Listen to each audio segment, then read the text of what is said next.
Hello everybody, welcome back to How to Reset Info channel. In today's video I'll show you how to easily fix the screen flickering on your TCL 605.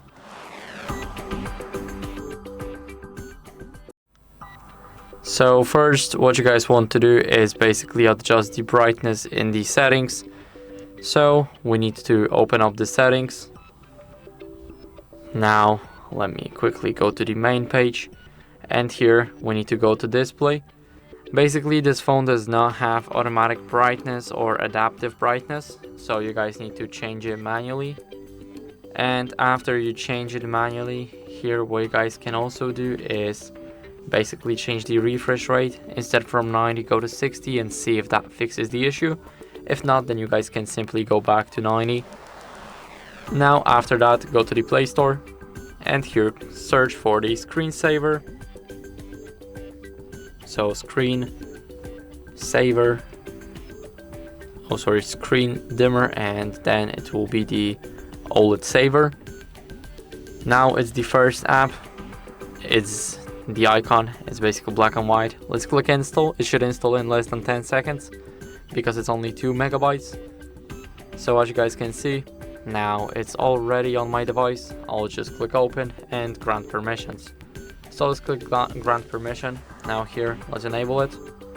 Go back and do the same here. In the downloaded apps, we will have the screen dimmer. Let's enable it and click allow. And now here, let's go over and grant permission for notifications. Click on allow. And here we can enable the service. So as you guys can see, here we can basically lower it. I'm not entirely sure why it's not working, maybe because of the permissions that are missing, because there's one more, but it's enabled by default, and it's just not for me because I installed this app before. So basically it should work.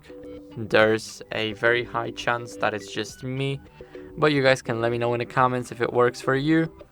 And now the last thing what you guys can do is to check for software updates in the settings.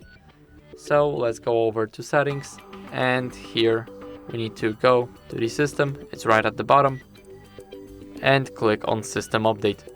Now it will check automatically if you run the latest version of your TCL UI. If you do, then that's great, but if you don't, then I recommend you guys updating it. It's much better and you can fix a lot of glitches, including the screen flickering. So that's basically it for the video. I hope it was helpful, and if it was, then leave a like, sub and a comment, and I'll see you in the next one.